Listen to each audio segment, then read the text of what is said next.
Hey guys, have you ever been super frustrated because you keep replacing the tube inside your tire and it just keeps popping? Well, I'm going to solve that problem today. We're going to talk about different reasons why you have chronic flats.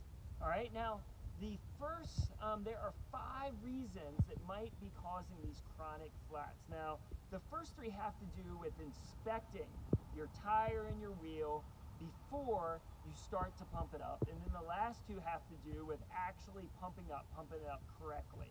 All right, so the first thing is you'll throw in that tube and you blow it up and you just keep popping. It just keeps popping every time you blow it up. You don't even get out on the road. Well, that's likely because you haven't inspected the tire and the rim.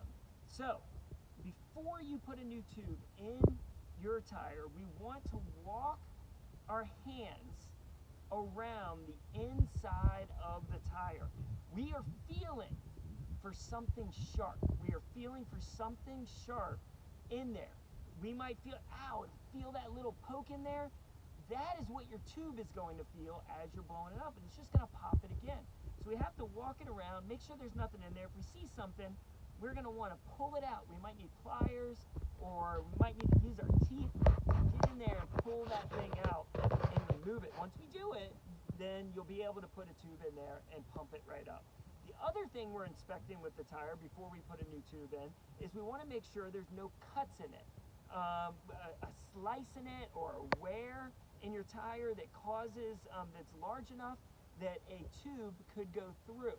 And if there's a slice in there, we need to actually replace the whole tire too.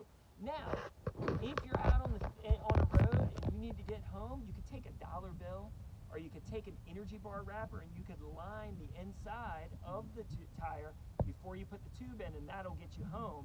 But then you need to replace that tire when you get home. The third thing you need to inspect is to make sure that there's no sharp things inside the actual rim. The most common of this is that your rim tape has poked through, and one of these spoke nipples is actually poking through and will hit your tube.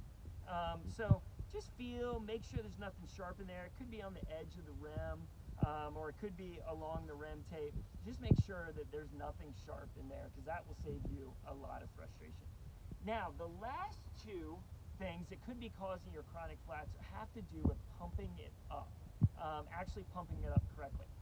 The first thing is we want to always pump up our tires. Before every single ride, we want to pump to the PSI, or the tire pressure that you have found to be right for you.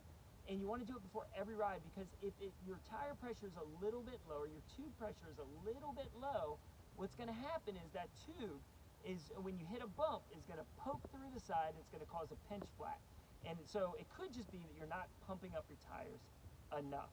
All right, the last thing is that when you pump it up, we want to make sure that the tube is completely inside the tire and not poking through. So when you put a tube in here and you put this tire back on the rim, frequently that's kind of tough to do, and you do it and you pull it over, and the tube might not have got completely inside the tire.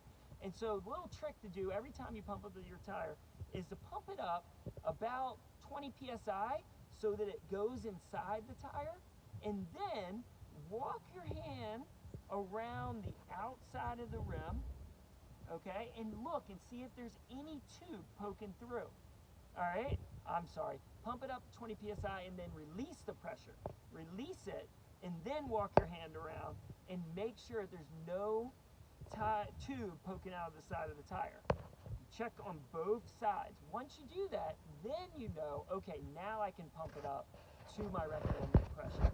And even so, I would probably go up about 20 to 40 psi, then stop, make sure there's no bulge where it's like bulging out of the side of your tire, and then pump it up the remaining psi.